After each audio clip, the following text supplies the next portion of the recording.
Okay, so it's time to begin rebuilding the engine.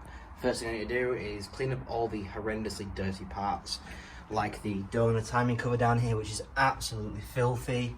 And inside there was, of course, the oil gears, which you can see here, and the oil gear cover plate. They were filthy too. So they're gonna get blasted in a second. So you can see I've basically used 1 part hot water to 1 part of TFR, which I got out of this. And you see here that I've got it set to 60 degrees Celsius, which is really, really hot to touch, actually, which you always forget about. That's why I've got the little thing that's helped me open and close it without burning my fingers.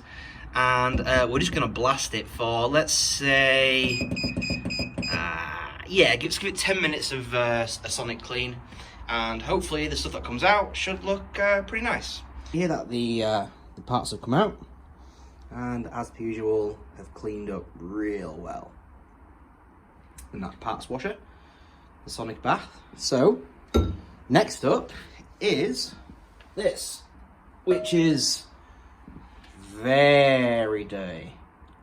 Right, so I've finally finished degreasing this thing. In the end, I ended up removing the last of the protective WD-40 I put on, and the rest of the stuff with this gunk foam engine degreasant. Actually worked really, really well. So I'm outside now, just giving it a lick of the old VHT silver, and it goes on really well. You can see adheres real good. We just covered up some of the important parts, and then when this is done and dry, we can fit the oil relief valve, we can fit the front rubber seal, and we can get back to putting this engine together. Well, if this isn't looking better, it's amazing what that VHT paint can do. It sticks to like practically anything. So I'm just going to remove some of the stuff I made on here.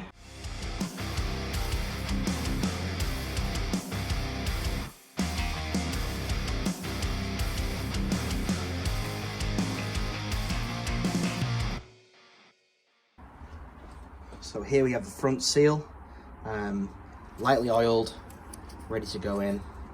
Which pops just in here. So I think I've actually got a punch which will help me do this.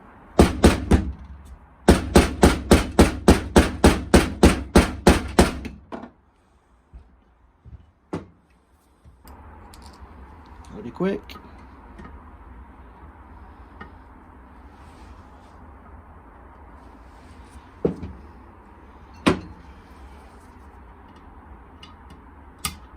Okay, as you can see here, I have the wonderful overhaul manual on my tablet.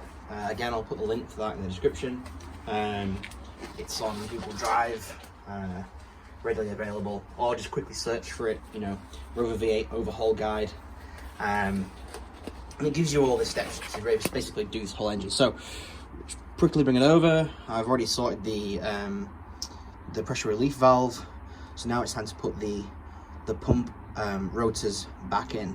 So with that, let's just follow the instructions here. So we have again the parts we cleaned here and here, and it's time for us to pop them in.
So the rebuild manual doesn't actually explain which way to top the bolts, but I'm going to go from the inside out.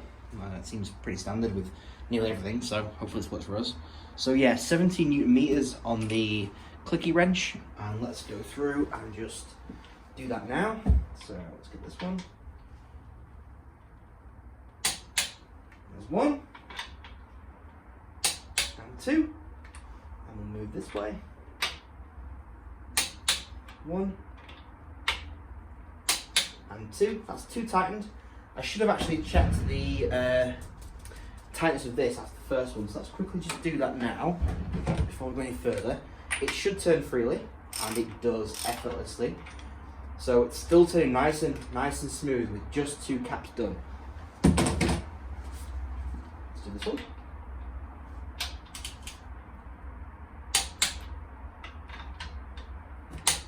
Okay, and then let's quickly check to make sure that she spins all right.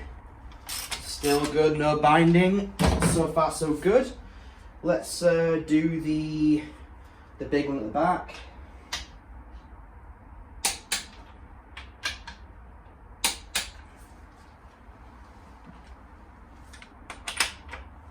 Wonderful. And then the final one at the front.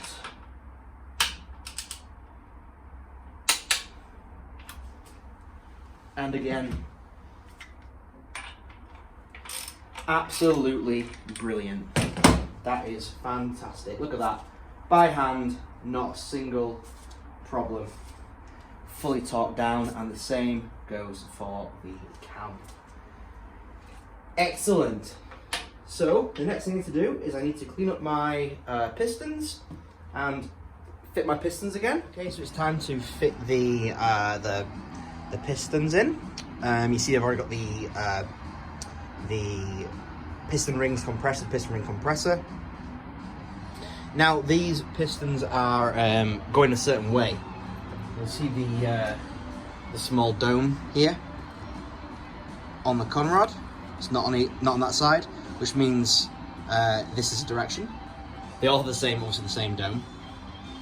Now, basically, according to the manual, see here, insert connecting rod and piston assembly into respective cylinder bore, ensuring domed shaped boss on connecting rod faces toward front of engine, it's not a claymore, on right hand bank of cylinders and towards the rear on left hand bank of cylinders. Now, also in the appendix of this, the left hand banks and right hand banks are explained, and you'd think that the right hand bank will be the one to your right and the left hand bank will be the one to your left when you face the engine where I'm standing right now, which is from the front.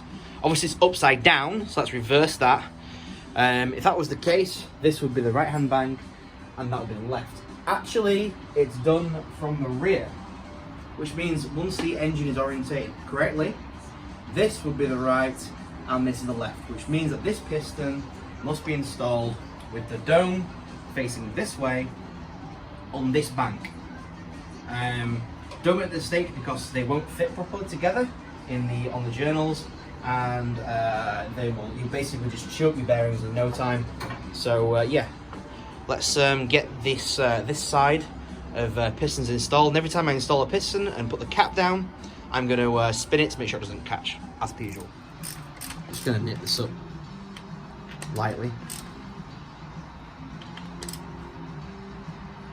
And fingers crossed, we should still be able to rotate the assembly.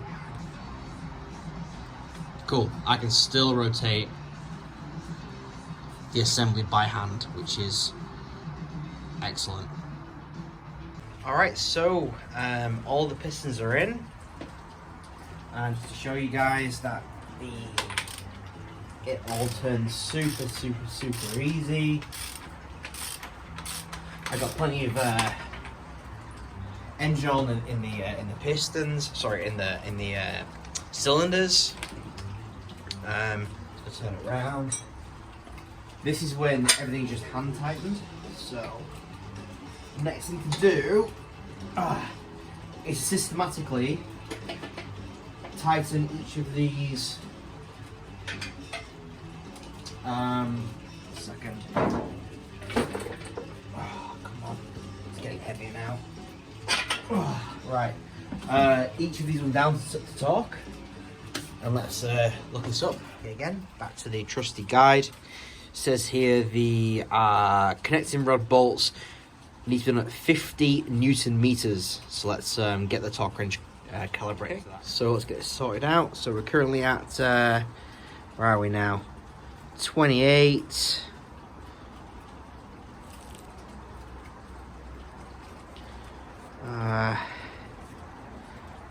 42.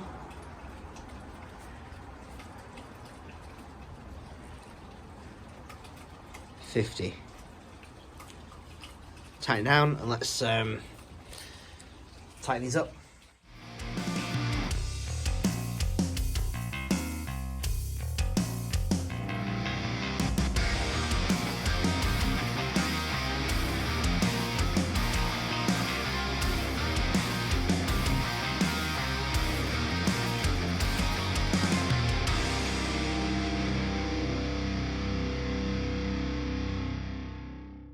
Okay, it's time to fit the timing gear. This is a Cloy's or Street True Roller timing system, timing set I should say. And you're able to advance or retard the crankshaft 4 degrees, which equates to 2 degrees of camshaft timing, either advance or retard. I've gone for advancing the camshaft 2 degrees. Which increases low end torque, and if you were to retard the camshaft, you would increase high end RPM.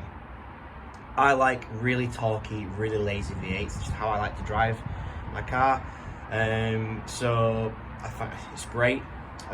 So I chose to advance the camshaft 2 degrees by choosing the correct keyway on here.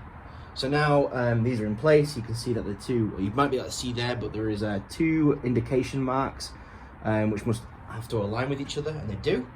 The next bit is to fit these extra parts here, a spacer and also this is the drive gear for the distributor. So it's important that these fit the right way around. It's also super important that when you fit the Woodruff key into the camshaft, that you measure this diameter here across, because there needs to be a gap right here and also through these pieces,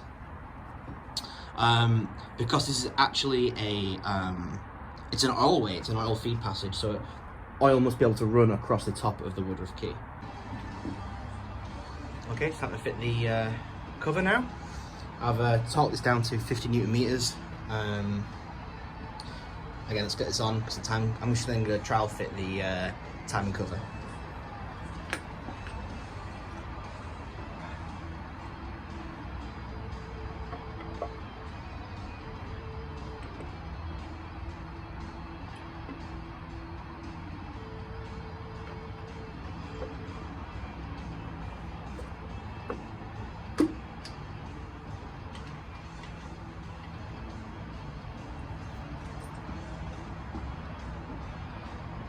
So you can see the water pump's now on. It isn't bolted up just yet because turns out that the gasket set I got, it's all bouncing around.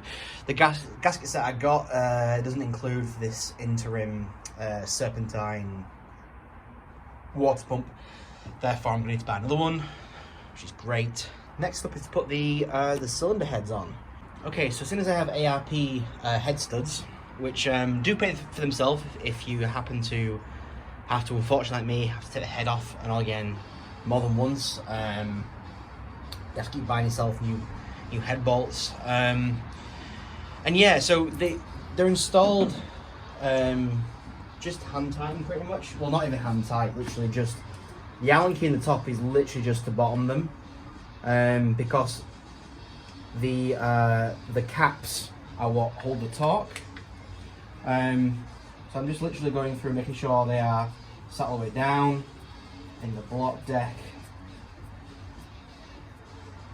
Nice, just literally making sure that they're bottomed.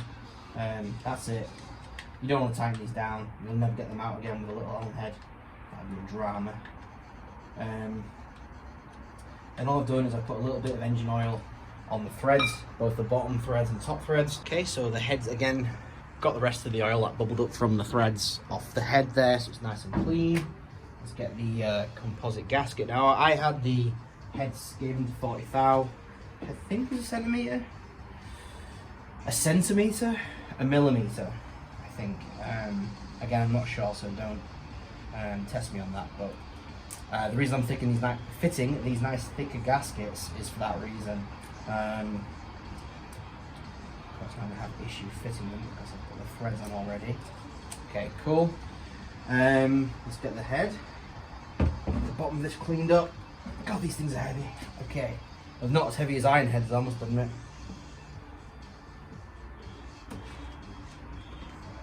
Okay, steady. I can't see here, but typical washer and nut system. Just gonna bob all these on.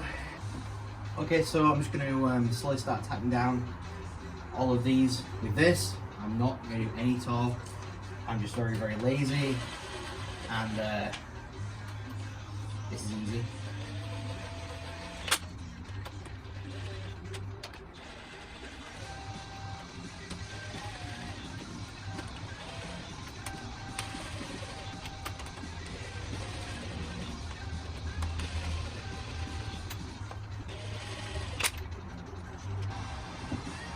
Okay, time to do my first round of torquing.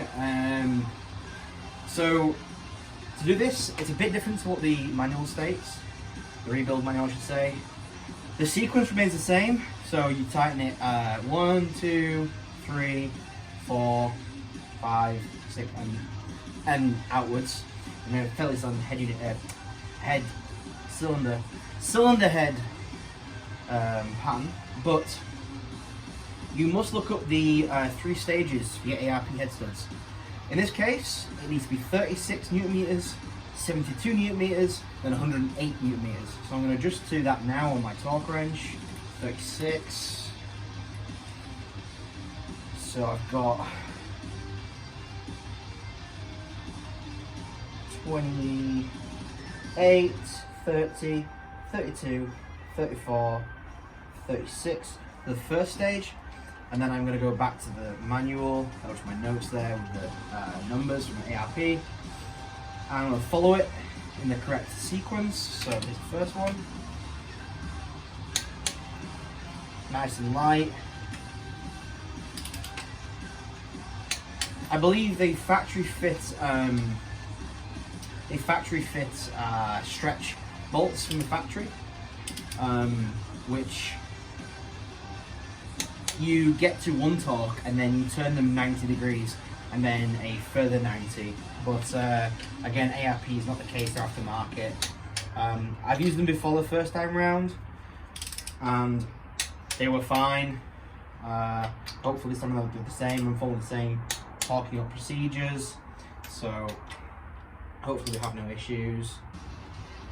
Okay, so here's the second stage, which is at 72 foot-pounds. No, sorry. 72 newton meters. Again, let's do the same sequence.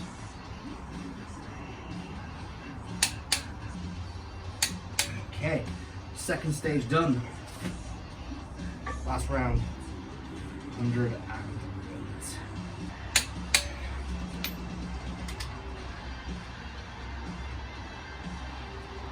Also, be really careful to make sure you're on the nut properly and not half of the nut. 1, you can round it, and 2, when your arm goes, you can hit your head on the damn block or punch your car. It's not advisable, and it does hurt. I have done it. And we're done. The heads are on. All right. Next stage is to, what's heavier now?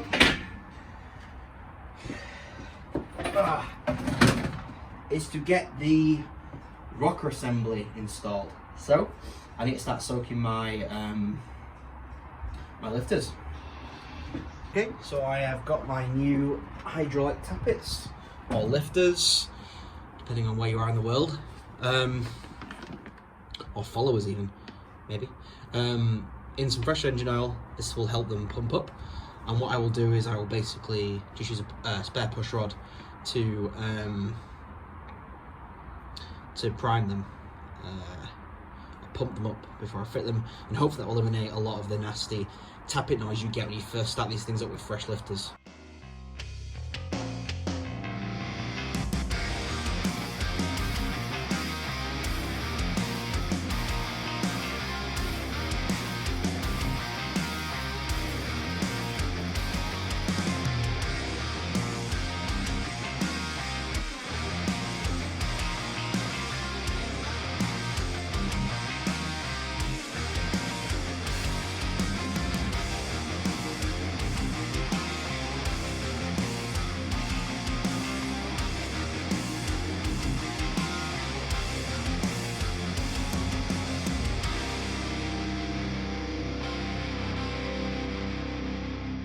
With the push rods in, the next step obviously is to install those rocker assemblies.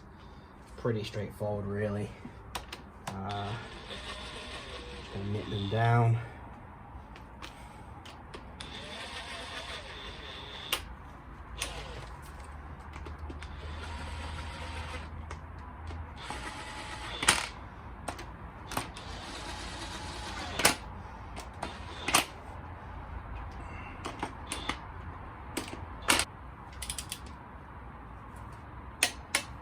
Alright, we're done. Day has gone by.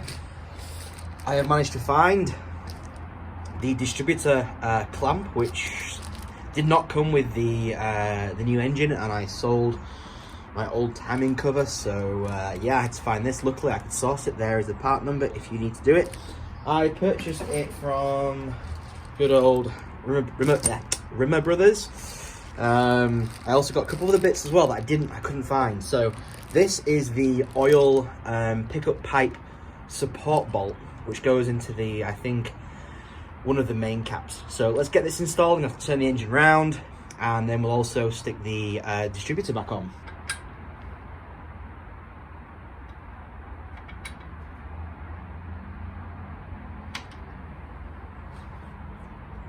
All right. Something going on. Perfect. Now it's time to bob all of these in. There's one thing I forgot to do, and that was to remove the copper or brass bushing from the old crank. Now this bushing was made custom for me, so it fits. It was basically an SD1 bushing, or spigot bearing I should say, that was then machined to fit the Type 9. So I want to retain this, so there's an old trick where you can use the hydraulic properties of bread packed in there with a good socket seal tapped in, and will actually force the bush up.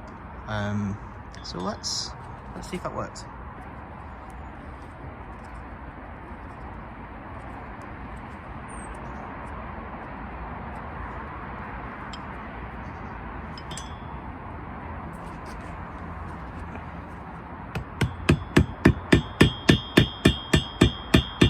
Oh my god, it's working!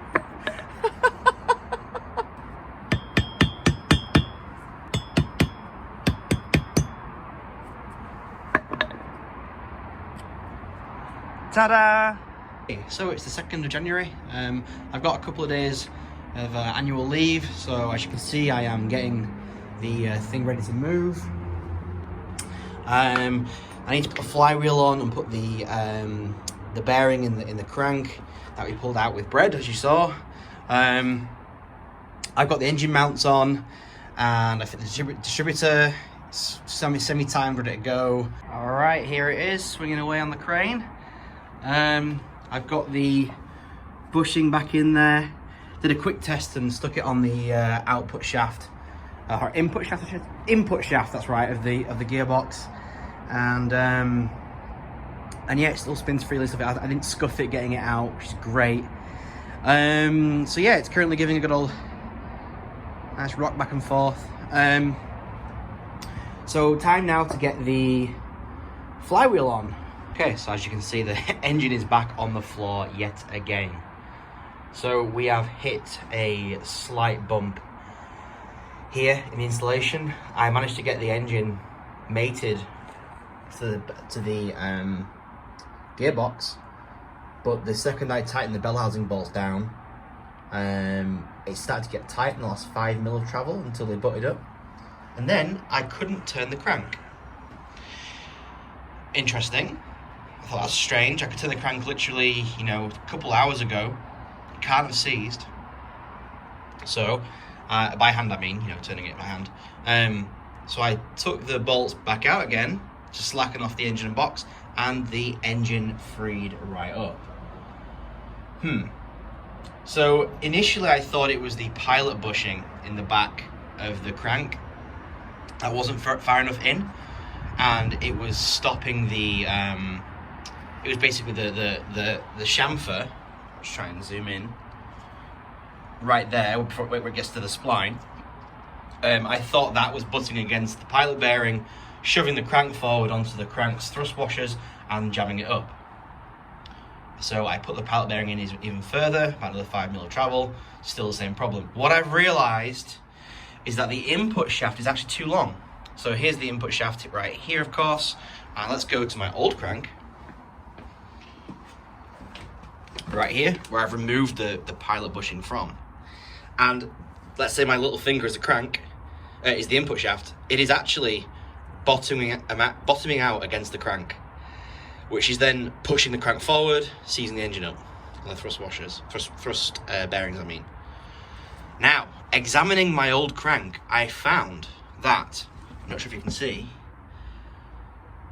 it has been drilled. It's actually been drilled out. And upon measuring, my crank is 31 millimeters deep, and the old crank is 49 millimeters deep. 18 mil deeper is the old crank. So the guy I paid to adapt the gearbox, the engine, must have encountered the same problem and actually drilled the crank. Now, I don't want to drill the crank. One, because it'll be really difficult to do in my current situation. Doing it on the ground would be difficult. Cranks are super hard to drill. I don't have the machining. I could take the crank back out again and take it to a machine shop, but I just don't really know if that's a good idea or not. Or if they'll even say yes. And what if there's, what if I'm weakening the crank? That's the hardest, that's the most stressful part of the crank, is right at the back, isn't it? That's where the flywheel goes. That's where all the torque is, being transferred to. If I'm drilling out 18 mil, is that, weakening it anyway? Not sure. So, my idea is, yes, shortening the input shaft. Now, I've done some measurements, and yeah, I literally need to take 18 millimeters off the shaft, which will still give me plenty of room. You see this smooth part here, which goes in the pilot bearing? That is 34 mils long, I believe. So I still have enough. It'll still go in the pilot bearing. And yeah, because it actually protrudes 22 mil from the front of the bell housing if you look. So yeah, let's see if I try and get this lined up for the shot. There you go. Okay, it's about 5 PM on Sunday night, and I have managed to shorten the nose a fair bit and also re-added the chamfer. I used one of these cutting discs here and a floppy disc to recreate the chamfer, and now I'm going to see if it finally fits. It's only gone and bloody worked. It's in and it turns. Excellent.